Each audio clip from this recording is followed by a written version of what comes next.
Hello and welcome to this special episode of the Rural Roundup, one of a 6-part series called Unsung Heroes. I'm Calum Johnston, and in this episode I visit Glen Neilson at Park Farm, where we discussed the introduction of solar PV. Through speaking to Glen, it was clear to me that on his family's dairy farm, the unsung hero here is technology. Whilst introducing solar PV on their farm was a substantial upfront investment, the ability to run the dairy, the bottling plant, and in future make a good financial return by selling back into the grid from a shed roof that otherwise wasn't really doing anything else is a big benefit to the farm, the business, and the environment. Later in this episode, I'll be joined by James Orr, an agricultural advisor with a special interest in the carbon footprint of livestock systems, who will tell us more about this unsung hero, the benefits, and the things to know if you're considering it. Also, the positive impact that it could have on your farm or croft at home and on the planet. Glen, thanks very much for joining me this afternoon on the podcast. I know you're a very busy man, so thank you for taking time out your day to join us. First of all, Glen, could you introduce yourself and tell us about the farm at home? Yep, so my name's Glen Neilson. We are at Park Farm here, just outside East Kilbride, milking 420 Holstein cows through 8 Lely A4 robots, farming about 400 acres, plus some trees and some rougher bits, generally 400 we're actively farming.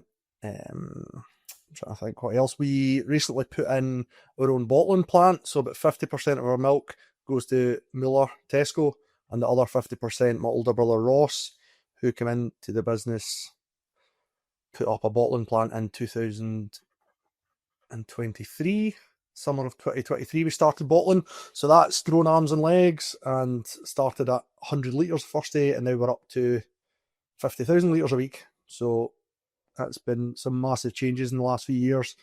And then because we didn't think we were busy enough, my younger brother decided we should build a gym on the farm. So him and his fiance run a gym at the bottom of the road end, basically. So younger brother helps me run the farm, but he also splits his time between the gym as well. So yes, it's all go. It's all go all the time. It sounds like there's lots going on and lots to talk about. Just before we dive into it, talk me through your own background in farming. Have you always been involved in the farm, or did you go to college, or what's your background? Went to college, probably starting very early on, 16 years old, couldn't get out of school quick enough. Said to Dad, I'll take a job on until I find an apprenticeship, right in the middle of the building recession, so hunted for an apprenticeship. Finally got one after a year of working at home and thought, I really don't want to leave here. So turned down the apprenticeship and realised that's it, I want to be a dairy farmer. Spent a year in New Zealand when I was 19 years old. That really changed things for me, to be fair. That was brilliant. Going over there made me fall in love with farming in Scotland, which sounds ridiculous, but they are so at the mercy of the weather. Like if we have a wet day, you hide in the shed. As long as we get 6 dry days to get silage in, whereas they were at the absolute mercy. We were calving cows in bogs, and it just was not the way I wanted to go. We've never been a good grazing farm here, and it made me love how an intense unit works here. So it's very strange that I saw some of the best grazing units in the world and then decided I want to be in Lanarkshire, which gets 1.8 metres of rain a year, and keep them in all year. But that was how it worked in my head. So as soon as I came back, me and Grant nearly get handed the reins, and it's been hammered down ever since then.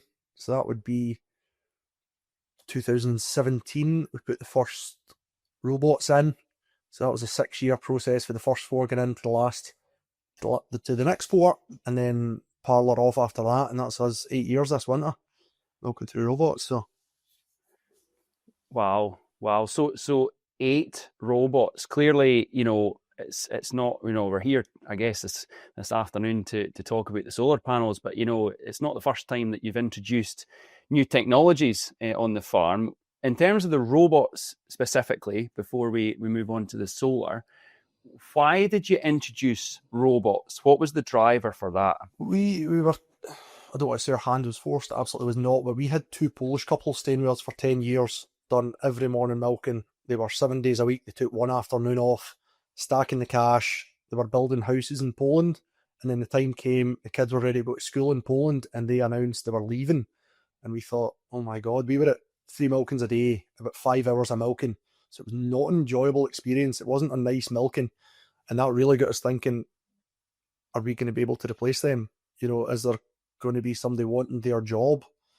And that really got us thinking that the parlour was far from done. Like, we actually sold the parlour on. It's still milking cows down in Lockerbie somewhere. So that wasn't the reason. It was the Polish couples leaving. It was what really forced us that we needed to change, you know, what we were doing. That's half two in the morning we used to start, and then like you'd sit down at your dinner and just pray some night milkers turned up. Like it was all go, too much, to be fair. So that was what kind of forced us down the robot route. But very, very rough first 2 years with the robots. I would say everyone says be ready for a year of hell. We had 2 years of it, and I have absolutely nothing to shy away from saying that. It was very difficult with a full turnaround of staff. Lost every staff member we had. There's plenty nights I was sitting there like greeting my dinner thinking we made a mistake, but you asked me today and I would not go back. You know, there's not a parlour on the planet I would want to stand in rather than have these robots. So yeah, it's been a big period. Clearly it's helped labour-wise on the farm. What other benefits have the robots given you for the farming business? Oh, cows getting to do what they're capable of. Like, we always struggled to get over 32 litres. That was, even on 3 times a day milking, no matter what we fed them or what we done, we could not get above 32 litres a day. And we are sitting today at 36. I've seen us at 39. You know, the potential you can get out of the cows on robots is outstanding. You know, even a good parlour, like we were the other end of the scale because our parlour was fit for 200 cows, not 400, 500 cows. Our cows have been able to go on. They've probably done an extra lactation that we weren't expecting them to, just because it was an easier life with the robots. So, yeah, get rid of all the night milkers, get rid of 2 staff members. Cows went up in milk. Cows were generally healthier, back in calf easier, less foot damage because we weren't running them to the other side of the farm to go through a parlour that wasn't really fit for purpose anymore. So, no, the list of benefits has been huge. Mm-hmm. Were there any challenges from moving from the parlour system to the robots? You know, how did the cows take to it? Oh, terribly. Yeah, absolutely terrible. Yeah, it was. We don't have enough time to discuss how difficult it was. Cows took to it easier than we took to it. That's the problem. You know, it's getting this mentality of, you'll see a cow in the list, go, oh, just go and collect her. And in the time you go and collect that cow, you've upset 6 that were hanging about the robots, 4 that were waiting down at the water truck to take their turn. Like, it's a total different way. It was like learning to farm again, you know, which sounds ridiculous, but it's such a different way from the parlour herd. So, as I said, those first 2 years was really tough. Just try to get men used to it, try to get us used to it, try to get the cows used to it. It was a total change. It was like going and putting a sheep herd on. Like, it was a total different way of farming that we weren't used to. So just thinking more specifically about the solar then, something that you've introduced more recently than the robots. Talk me through the solar panels. When did you introduce them, and why did you do it? What was the main driver for introducing them? Big driver was our electricity tariff ended in May of 24. Yeah, we were on a tariff, very good tariff, and then I'm nearly sure Ukraine had something to do with it. The electricity prices were on the way up, and we hit panic mode. Between the robots running 24 hours a day and processing unit running 4 days a week, it uses a lot of power. Our power bill was already scary, and then for the idea of the electricity price doubling, that really got us moving. So Dad got in tow with Ember Energy. Stephen Hamilton, the man's name, he's been brilliant, to be fair, a very straight talker. And before we knew it, Dad came to us and said, I'm wondering about solar panels, guys. And we all went, yeah, we should have a look into that. You know, Ross was in the renewables industry for a while, and next thing I knew, Dad said, you couldn't go and lift those solar panels off the lorry, could you please, Glenn? So that was as much discussion as I had on it. Dad had bought the system and it was go. So we are at 270 kilowatts on an east-west facing shed. We don't really have any south-facing sheds, which we were worried about to start with. We thought, oh, it needs to be south-facing or it's a waste of time. But no, Ember came in and said it's very minimal, actually, the difference it makes. So we have put it on both sides of the newest cow shed. So it's 600 panels. And we also have a 160 kilowatt battery in. So the idea is solar comes up, runs everything, plus is charging the battery, and then sun goes down, we'll click on the battery, and then we'll use our battery through the night. So yeah, in the summer months, it is outstanding. You know, you can be running everything, charging the battery, and selling back to the grid. Like, but it does take a massive dip in the winter. You know, you're at a fifth of what it'll do in the summer through the winter. So it's given us 200,000 kilowatts a year. Is what those 270, what those 600 panels put out is 200 kilowatts each year. Mm-hmm. And then it's an absolute stonker, a big battery. It's 160 kilowatts. A standard house battery is 10. So it is an absolute beast of a thing. I've tried to move it, just broke my back. It's an absolute cracker of a thing. So, as you say, running, you know, it's a fair system that you got down there. It's a large dairy unit. There's lots going on. You know, sizable business at your scale. Are you happy? I know you're fairly open book, Glenn. Are you happy to just share any sort of stats around, you know, energy use efficiency and also cost? Are you happy to do that? Yeah. So our electricity rate just now is 26 pence. Is what we were on. What we're on right now for paid for, and we're getting 8 pence for our like buyback tariff. So it's very minimal. Like it works out about £500 a month. I've kind of tried to average it. We get about £500 a month back from our sold electric. That did take a year or so to get rigged up. So there was a year there where we're pumping it back into the grid for nothing, which was very annoying. But that everyone I speak to with solar seems to have the same problem. It takes a while getting grid connections. So we are looking at about a 6-year payback. So the system all in was about 250,000 for the 600 panels plus the 160 kilowatt battery. So we kind of got sold on it at a 5-year payback. I think it's probably looking more in about the 6-year mark. So the way Stephen Hamilton put it was, instead of paying the power guys 40 grand a year, we now pay the bank loan 40 grand a year to pay off the $250,000. So the way that's going, it's between 5 and 6 years payback. You know, so we get £500 a month as well. What's that? 5/12s. 6 grand. So we're basically 6 grand of it straight away is paid back from our sold electricity, and then we're 3.5 grand on payments a month. So as soon as you knock that off, we're about 2,900 a month is what we're paying, you know, for them. I said we borrowed all the money to do it, you know, which makes it a harder payback. You know, if you had that money in the bank and didn't need to borrow that $250,000 at 5%, that is paid back in 4 years, you know, which, considering those panels have a 20-year guarantee on them, I think 30 years probably the normal lifespan or expected lifespan. To me, it's a no-brainer. There's no many things you could go and put up. You know, if somebody said to me, go and put a cowshed up and it'll pay back in 5 years, you'd say, Jesus, that's brilliant. So right now we are not seeing much financial benefit, because that 40 grand a year is just going to pay the loan back that we would have been paying the electricity company. So I'm hoping in year 5 or 6, we're sitting going, wow, this has made a real difference. Because right now, yeah, from an outgoing point of view, it's made very little difference. You know, so. And other than just the sort of financial side, Glenn, you know, surely there's benefits. There's also clearly co-benefits to environment as well. It helps. One thing we found, we're now at 4 electric vans, and it's a very nice story. Like, those vans are out all night and they come back in at 7 in the morning and plug the charger in just as the sun comes up.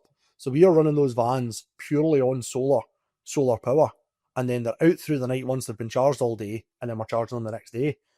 So from that point of view, it's a very nice story to tell when we're trying to sell the milk. We've got, as I said, we're four just now, but I could see that climbing.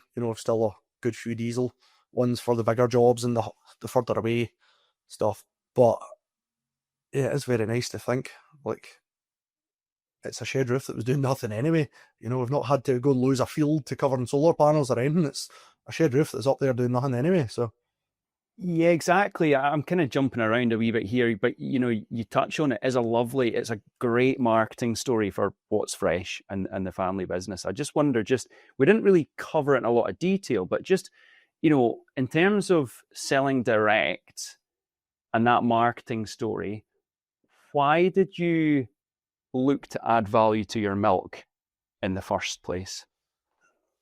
We have just forever been at the mercy. We seem to be the only industry that are price takers instead of price setters. It's very irritating every month. Muller will send you an email and say, you're getting 49, you're getting, 29 pence this month. Well, it's costing us 32 to produce. Oh, well, we'll see what next month brings. It's just, oh, great, we'll just rattle into the overdraft, to help you guys out. We've just, no matter how we farm here, that was always our determining factor. Yeah, we struggled with weather, feed costs, diesel, everything like that. But if we can set our own milk price, it takes a lot of the risk out of it. And Dad always had a notion for it. Again, he would be just up to his eyes in it, trying to run this place. And then Ross had been in the solar industry and was kind of at a point where he was needing a change. And that was when we had the serious discussion. What about putting a bottling unit on? Applied for some government funding and we got it. And Ross went, no, we're going to have to do something here. So when that was kind of the biggest push, was when the grant funding came in. We thought, right, we're really going to go for this now. So we did. So that's the idea. We're not wanting to be billionaires out or take over the world and buy all the milk and become a mullah. We're at 50% of our milk just now. And if Ross can pay me 2 pence on top of Tesco price for that 50%, that equates to 100 grand a year. That's serious money. If we can, for the same milk, the same litre of milk, it costs the same to make it, it costs the same to do everything. If we can 100 grand of profit a year goes straight into dairy payment, that's phenomenal. So that was kind of the biggest push, was if we could make a wee bit more money here, we can get the debt paid down and make an easier life for ourselves, So yeah, Ross has been the big difference. The fact that Dad now is a wee bit more semi-retired. He's now into his 60s. He's taking it a wee bit easier. Grant's trying to run this place and the gym. I'm running this place. There was no mental bandwidth between us three to take it on, whereas Ross was coming in and that was his whole focus. So that was the big decider why we were going to do it. And it has not been without its challenges. It has been very, very difficult. I say I don't regret it. Maybe you need to ask Ross if he doesn't regret it, but I think it's been great. Some of the most satisfying thing in the world is now getting a thank you. We used to, you barely get a grunt out of the tanker driver. Whereas now I've got customers coming up to, I remember me and the wife were away for an overnight in Ayrshire one night, and I had a woman come up and said, "You're Glen Neilson from Park Farm Dairy. My kids refuse to drink any milk that's not yours. It's the best milk in the world." And it was the nicest thing in the world. I've never had a compliment. We put all our work into this milk. As I said, for Tesco to then go and cut our price. I'm not wanting to Tesco bash too much here, but for Tesco to come and cut our price the next month, it's so lovely now having folk saying, "Oh, my kid wouldn't drink anything else. Oh, it makes the coffees better. It tastes, it's such a nice pat on the back. I love that side of it." It's lovely to get direct feedback, and it, as you say, it gives you a real boost as well that you're doing something right and you're making people happy as well, which is great. Moving back to the solar panels, if I'm a farmer listening to this, which there will be many listening to this, I'm sure, what advice, based on your experience, would you give me around introducing solar? Be very shrewd with the company you get involved with. I hear of solar companies are the best in the business, and then the next month they're shut down, they're bankrupt, they've come opened in another name. You need to be very careful you're going with a trusted solar supplier, somebody that knows what they're doing. We've been very lucky. As I said, I don't know whether I'm allowed to advertise it, but Ember Energy have been brilliant to deal with. Any problems we've had, they've been here. You know, they've been with us for the start. They've done all the advising, they've done all the building work. Just, I don't have a bad word to say about them. And I hear some horror stories of people that pay this unknown solar mob a lot of money and then they disappear. But they open up as another name, but there's no repercussions. They can't get their money back. So, besides that, I can't really think of anything. As I said, we took very little to do with it. They just done it all, which was fantastic. My involvement was lifting the panels off the lorry and up onto the roof for the boys to handball and start attaching. So that would be my only bit of advice: is make sure you trust the company you're going with, because it is a lot of money involved. And presumably do your research as well, because of the significant investment. Definitely. That's what I said. Speak to as many farmers as you can, and speak to, if anybody else can. It was a very annoying, the grid connection, but everyone I speak to, I have a lot of friends with solar on sheds, and they seem to all have the same problem. It's very difficult getting this grid connection and very slow. Like, it's very annoying. I think that first year we ran, and just that was $6,000 we should have made that we didn't. We just gave it to the power companies for free, you know. So I don't think that was anything to do with Ember's fault. I think it is just a lengthy process. Glen, would you say that climate change specifically, was climate change a factor for you when introducing the robots and or the solar panels? I would say it wasn't a contributing factor. It's always at the back of my head. We were done it purely from a financial point of view. Climate change was not. I do like to think we are quite teed up with looking out for the climate. We've planted 30 acres of trees. We've gone down the stitch seeding instead of ploughing to stop carbon release. Like, it is always something at the forefront of our head, especially with bottling our own milk. It all helps the story, you know. So it wasn't a contributing factor, but I would say it is very important and we cannot ignore it. Glen, it's great to have you on. There's loads going on. I can already see an opportunity to get you back on one of our other podcasts on Stock Talk. I think it'd be great to find out a bit more about the dairy, and also get your brothers Grant and Ross on as well to talk about what's fresh, and also Park Farm strength and fitness. That's quite cool as well. Yeah. Glen, I just want to finally thank you for your time, and I wish you all the very best with it. No, thank you very much. I hope I didn't waffle too much and there's a couple of nuggets in between the noise. Welcome to the podcast, James. How are you getting on today? Hello, I'm good. Thank you for having me again. No bother at all. So Glen Neilson, a friend of yours, what was your initial take from Glen's business at home? Yeah, so I mean, the solar PV system for them again it's been a bit of a no-brainer, really. Park Farm, I like loads of other dairies and other kind of high energy use businesses. They really felt the pain back in 2022 when, due to the invasion of Ukraine, the kind of electricity prices went a bit wild. They increased by 90%. So, when you're using a lot of electricity, that it costs a lot of money. So, I mean, it's been a no-brainer for them. As you discussed when he was doing the podcast, I mean, it was solely a financial decision. There was no real kind of environmental motivation behind it. I mean, their 270 kilowatt system with the 160 kilowatt battery. So it's £250,000. He said it was roughly cost of a 6-year paybacks. I mean, that's a saving and income, so it's a saving and extra income of around £41,000 a year. So with an expected payback of 6 years and a 20-year lifespan, I mean, once that's paid off, that's going to be phenomenally beneficial to them. And due to them also direct marketing their milk, that it's also got a real benefit as the story their farm's able to tell to the client and the consumer. So it's absolutely no-brainer. What are some of the considerations for introducing solar PV on farm, James? So when considering installing solar PV on farm, it's important to consider but financially wise, it really makes a difference. Your energy use, as in it's much more financially viable if you're going to use energy yourself. As Glenn said, the export income isn't that fancy. It's nothing special. So I mean, if he was just going to export that, the payback would be a lot longer.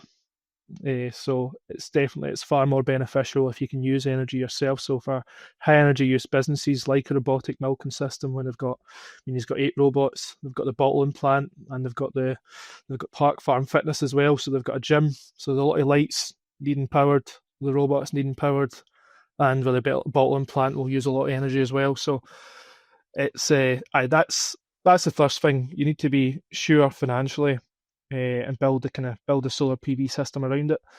The next consideration is where's the solar PV going to go? I like Glen. I'm a big fan of having it on roofs rather than in fields. I like fields to be producing food, whereas the roof space isn't doing anything.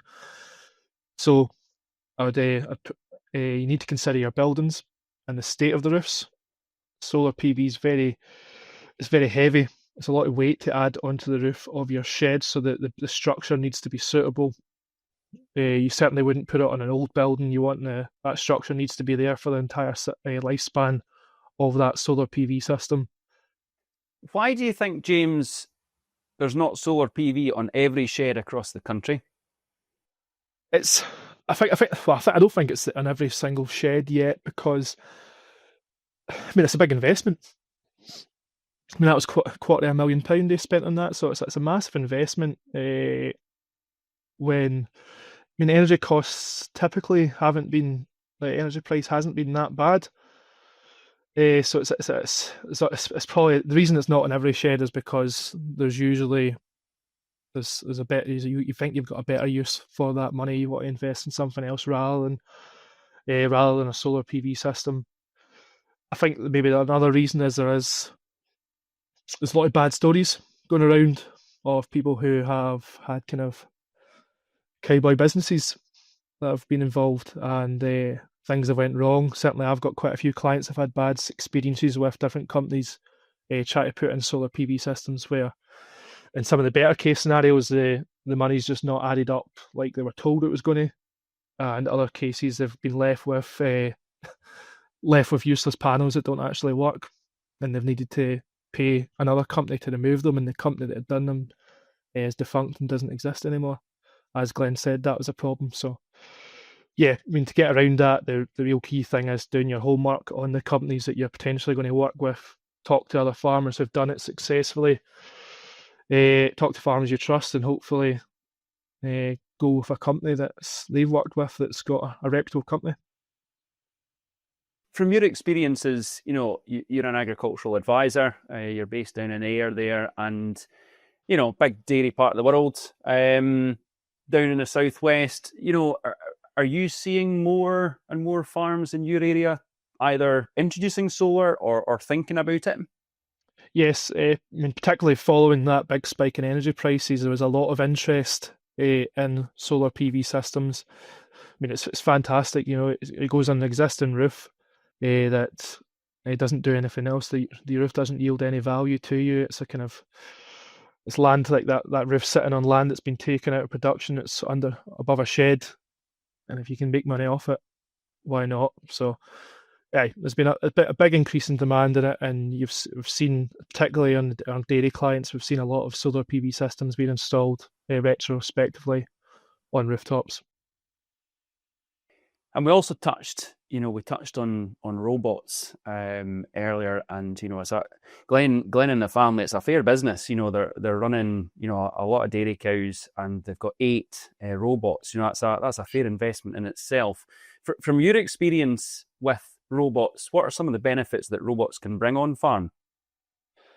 So robots, I mean, they're advertised as a kind of tool to reduce labour, which is one of the major challenges that dairy farmers have, is finding good labour and retaining good labour. Certainly that was the impetus for Park Farm for getting their robots when they'd lost their Polish workers who'd been very long serving and very reliable employees. So robots aren't for everyone. They don't work in every system, particularly if you're a system where your contract requires the cattle to be grazed.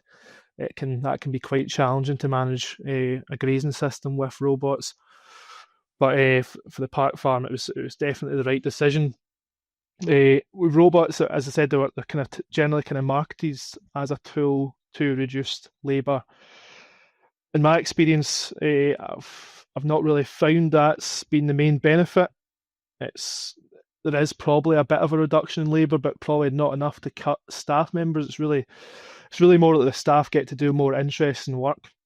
So instead of standing in a parlour milking cattle, they're out walking through the sheds and helping push up cows to the robots who've not visited often enough.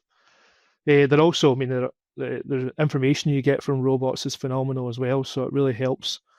All the data you get from them really helps you manage your herd more effectively. And you will typically see an increase in milk yield.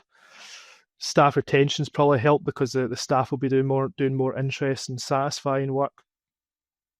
And the cows, in my opinion anyway, I think the cows are a bit happier as well because they're not standing there waiting at a parlour to be milked. They go up to the robots as and when they want and get milked when they want, and you know that's the case because every robotic dairy herd talks about the cows that are kind of nuisance visitors that go and visit the robot far too much, hoping to get extra feed, even though they're not actually needing to be milked. In terms of some of the data there that the robots can provide, presumably there's benefits to animal health and welfare as well. The robot able to pick up on anything that's potential problems before they arise type thing?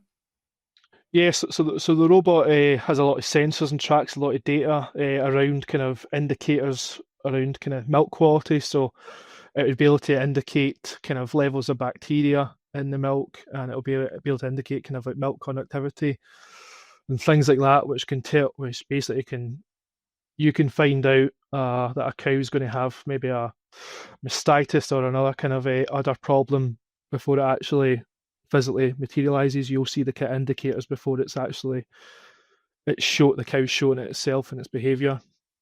So that's certainly that information and the way you use that information will certainly lead to improvements in animal welfare. And if we circle back to the solar just for a second, there's clearly benefits to the environment and using a more natural energy source, right? Yep. Right, so the research is quite varied on the actual kind of on the carbon footprint benefit of solar systems compared to just buying your electricity. But generally, the research has found a kind of a 5 to 20% reduction in the carbon footprint per litre of milk produced. So, that is over a farm the size of Glen's. That's quite a saving in terms of carbon footprint. What's the one thing, James, if I'm a farmer thinking about introducing solar PV on my dairy farm at home, what advice would you give me? So, again, I'm a big fan of peer-to-peer learning and peer-to-peer support. So, the first thing I'd do if I was a dairy farmer looking into solar is I'd go and talk to neighbours and friends who've got solar systems. I'd learn as much as I could from them. I'd try and use their contacts as well. So they've obviously, if they've got a working solar system, they've worked with a reputable company. They've got a working system. So I'd talk to that company. But there's also advisors, farm advisors out there that can help you with this kind of work as well.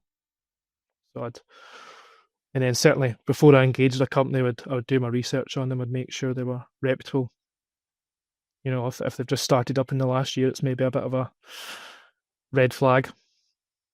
And the other thing that Glen touched upon is, it's a great marketing story as well. They've got, as a family business, they've got What's Fresh, and they've got four vans running around and able to effectively, plug them in through the day and they're out running at night. I think, that's a great marketing story for consumers, specifically, marketing and selling direct. Yeah.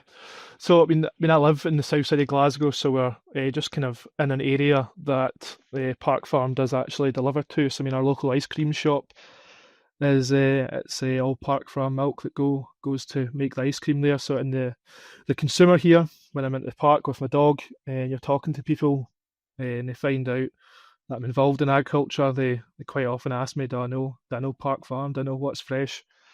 So, the story that you're able to tell to the consumer is it's very important for a business like theirs.